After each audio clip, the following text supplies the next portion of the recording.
Ah, ano bang laman ng baon mo na nawala?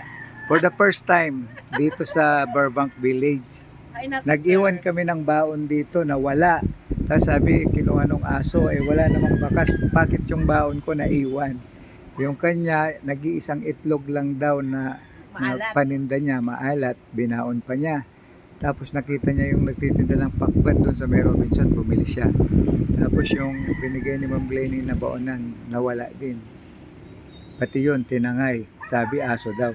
Kung tinangay ng aso, nagkalat po dito yon. So, hindi ko alam kung sino kumuha, baka may kapre po doon.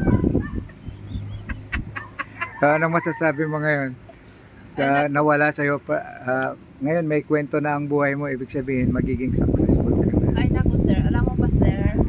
Hindi nga ako kumain pag alis ko sa bahay kasi dali-dali na. Sabi mo kasi 9 o'clock. Before 9 o'clock, nandito na ako sa Burbank. Alam mo ba, sir, yung pansit namin kagabi tira, yun lang kinain ko. Tsaka nagmahilo ako, dali-dali na ako. Tapos yung nag-iisang itlog maalak na paninda ko na lang, binitbit ko na baon ko. Lagyan ko kamatis. Tapos bigay ni Ma'am Glenny na baonan, yung magkapatong na yun, tapos may lock sa ilalim kanin, sa ibabaw yung itlog maalat na may kamatis, wala nang balat. Ngayon, sir, naligaw ako sa Robinson kasi balak ko doon ako sasakay ng pa-Burbank doon sa may Robinson pa Rosario, tapos bababa dito sa Burbank. Tapos may nakita ako doon nagtitinda ng pakbit. Paborito ko po yung pakbit. Binili ko po. Bili ako ng isang order. Nilagay ko doon sa plastic na kasama doon sa baonan. May kutsara, may tubig. Tapos pagdating dito, sir, gutom na ako. Sabi ko, kakain mo na kaya ako. Pero sabi mo kasi oras na natin, sir. Nag-ano muna tayo, nagmaning muna tayo sa harap. Pagbalik, sir, gutom na talaga ako, sir. Pagtingin ko, nasaan na yung baonan ko? Wala na, iniwan natin dito sa kuko. Wala na, sir. Tapos sabi, kinuha daw ng aso. Kung kinuha na sana yung paghila niya, bigat-bigat nun, di kaya ng aso yun. Magkapatong yun, na baonan, tapos may kulang pa. Tsaka kung hinila naman ng aso, dapat yung pakbit na naka-plastic, di sana nagkakalat na yun dito. Wala naman kahit konting bakas na sabaw ng pakbit. Tsaka kung hinila ng aso yun, hindi sana nandito lang yun sa paligid yung baonan ko. Tapos yung plastic nakita natin doon, wala palang kakagat-kagat ng aso. Ibig sabihin, tinanggal yun sa plastic, tapos kinuha yung laman ng plastic. Yun na yun. Kaya tuloy ako nagugutom. Ang tagal-tagal na namin ditong nagmamaning, guys. 2 years na yata. Ngayon lang kami nawalan ng pagkain. Ngayon tuloy nagutom si Amy. Nagutom tuloy ako, nilibre lang ako ni sir ng pananghalian. Kaya guys, pag kayo nagmaning dito, huwag niyong iiwanan yung mga baon nyo, ha? Kasi may aso dito, itim ang ulo.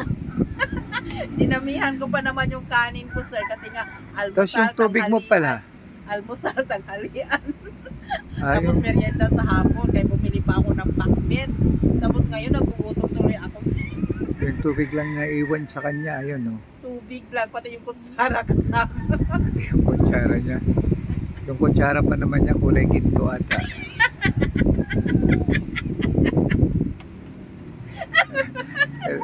Ibig sabihin ngayon, may kwentong Burbank na si Amy. Ibig sabihin sa kwento na yon, ayan ay kasi minsan pag may kwento ka sa isang lugar ay nagkakaroon ka ng buhay. Ibig sabihin malapit na siyang maging success. Magkakaroon na ako ng bahay dito sa Magkakaroon na siya ng Burbank. bahay dito sa Burbank. At dahil sa Pinoy Homes, Yan. sa FAR, ni Ma'am Glenny, magkakaroon ako ng bahay dito sa Yun. Burbank. Yun guys. Ngayon lang Dapat to. magbaon kayo, ipakuha nyo isa. Ang tagal-tagal na namin dito sa Burbank. Ito. Ngayon lang kami nawalan ng baon. Grabe guys. Yan layo pa naman ng bilihan. Kaya kami naglakad doon sa malayong malayo. Guys, yun lang. May kwentong ibig sabihin, pwede na siyang maging successful kasi. Aalala mo kaya?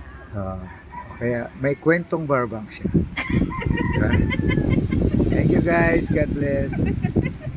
Yan, kwento ni Amy. God bless.